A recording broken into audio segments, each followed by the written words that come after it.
আকাশবাণী কলকাতা জেলার চিঠি হাওড়া থেকে পাঠিয়েছেন আমাদের সংবাদদাতা সর্বাণী শর্মা। জেলায় এসেছে শীতের আমেজ আসতেই বাজারেও শীতকালীন ফলনের দেখা পাওয়া যাচ্ছে। শীতকালে হাওড়া জেলায় উদ্যানজাত ফসলগুলোর মধ্যে সবজি সবথেকে বেশি এলাকা জুড়ে চাষ করা হয়। শীতকালীন সবজিগুলোর মধ্যে প্রধানত এখানে চাষ হয় ফুলকপি, বাঁধাকপি, লঙ্কা, এছাড়াও বেগুন ও টমেটো। যদিও এবছর শীত পড়তে দেরি হয়েছে, তবে শীতকালীন সবজি যেমন ফুলকপি, বাঁধাকপি, টমেটো, লঙ্কার এবছর ফলন ভালো হয়েছে ও ন্যায্য মূল্যেও বাজারেও সেগুলির ভালো যোগান থাকবে বলে মনে করা হচ্ছে। জেলা উদ্যান পালন দপ্তরের পক্ষ থেকে জানানো হয়েছে, এবছর হাওড়া জেলায় টমেটো 850 হেক্টর জমিতে চাষ হয়েছে এবং 16,575 মেট্রিক টন টমেটো উৎপাদিত হয়েছে। 1100 হেক্টর জমিতে ফুলকপি চাষ হয়েছে এবং 25,300 মেট্রিক টন ফুলকপি উৎপাদিত হয়েছে।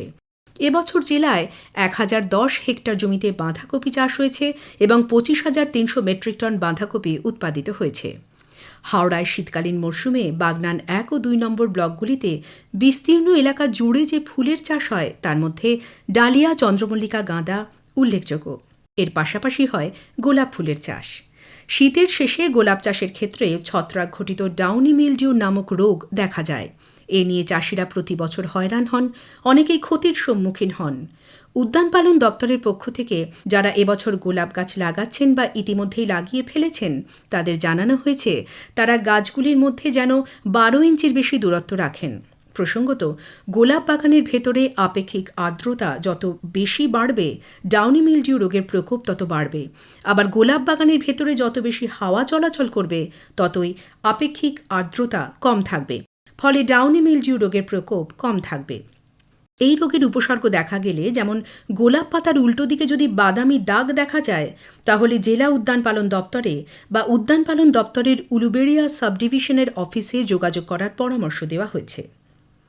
হাওড়ার এজিসি বোস ইন্ডিয়ান বোটানিক্যাল গার্ডেনে 30শে নভেম্বর কিংবদন্তি বিজ্ঞানী এবং আধুনিক উদ্ভিদ বিজ্ঞানের প্রবর্তক আচার্য জগদীশচন্দ্র বসুর 167তম জন্মবার্ষিকী পালন করা হয়েছে। এদিন উদ্যানের প্রধান প্রবেশপথে আচার্য জগদীশচন্দ্র বসুর আবক্ষ মূর্তিতে মাল্যদান করে তাঁকে শ্রদ্ধা জ্ঞাপন করেন বি গার্ডেনের প্রধান কর্মকর্তা ডক্টর দেবেন্দ্র সিং এবং বি গার্ডেনের বিজ্ঞানী এবং কর্মীগণ। এদিন বিজ্ঞান সাধনায় আচার্য জগদীশচন্দ্র বসুর অসামান্য অবদান এবং প্রকৃতি অধ্যয়নের প্রতি তাঁর নিষ্ঠার কথা স্মরণ করা হয়। ভারত সরকারের যুব বিষয়ক ও ক্রীড়া মন্ত্রকের অন্তর্গত মাই ভারত হাওড়ার পক্ষ থেকে 3 দিনের আবাসিক প্রশিক্ষণ ফিউচার লিডার্স বুট ক্যাম্পের আয়োজন করা হয়। 20 জন তরুণী এবং 15 জন তরুণ হাওড়ার শ্যামপুর 1 নম্বর ব্লকের মাধবপুরে একটি কেন্দ্রে অংশগ্রহণ করেন।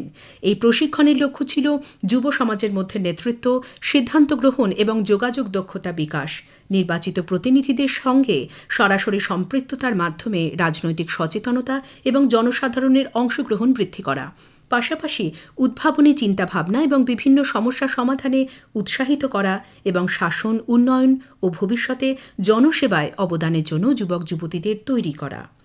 গত 5ই ডিসেম্বর পিএমশ্রী কেন্দ্রীয় বিদ্যালয় বামনগাছিতে বার্ষিক উৎসব 2025 অনুষ্ঠিত হয়। এবছরের অনুষ্ঠানের মূল থিম ছিল অন্তর্ভুক্তি, যার উদ্দেশ্য ছিল বৈচিত্র্যের মধ্যে সাম্য এবং ঐক্যের বার্তাকে তুলে ধরা। অনুষ্ঠানের প্রধান অতিথি ছিলেন বিদ্যালয় পরিচালন সমিতির সভাপতি ও হাওড়া ডিভিশনাল রেলওয়ে ম্যানেজার বিশাল কাপুর। অতিথিদের স্কাউট ও গাইড দলের পক্ষ থেকে ঐতিহ্যবাহী ও সম্মান অভ্যর্থনা জানানো হয়। বিদ্যালয়ের প্রধান শামশের কুমার সিংহ অভিভাবক ও উপস্থিত সকলকে স্বাগত জানান ও বিদ্যালয়ের সারা বছরের সাফল্যের বার্ষিক প্রতিবেদন উপস্থাপন করেন। প্রধান অতিথি তার অনুপ্রেরণামূলক বক্তব্যে শিক্ষার্থীদের বহুমুখী বিকাশ, আত্মবিশ্বাস, শৃঙ্খলা এবং উচ্চ লক্ষ্যের দিকে এগিয়ে যাওয়ার আহ্বান জানান। নানা সাংস্কৃতিক অনুষ্ঠানের আয়োজন করা হয়। শিক্ষার্থীদের বিভিন্ন পরিবেশনা ভারতের সমৃদ্ধ সাংস্কৃতিক ঐতিহ্যকে তুলে ধরে। শিক্ষার্থীরা বিভিন্ন সামাজিক সচেতনতামূলক বিষয়েও নৃত্যনাট্য ও মূকাভিনয় পরিবেশন করে। প্রধান পরিবেশনাগুলি ছিল স্বচ্ছ জল, স্যানিটেশন, মোবাইল ফোনের অতিরিক্ত ব্যবহার নিয়ে মূকাভিনয়, নারীর ক্ষমতায়ন প্রভৃতি বিষয়ের উপর নাট্য প্রদর্শনী। জেলার চিঠি শেষ হল। হাওড়া থেকে পাঠিয়েছেন আমাদের সংবাদদাতা সর্বাণী শর্মা।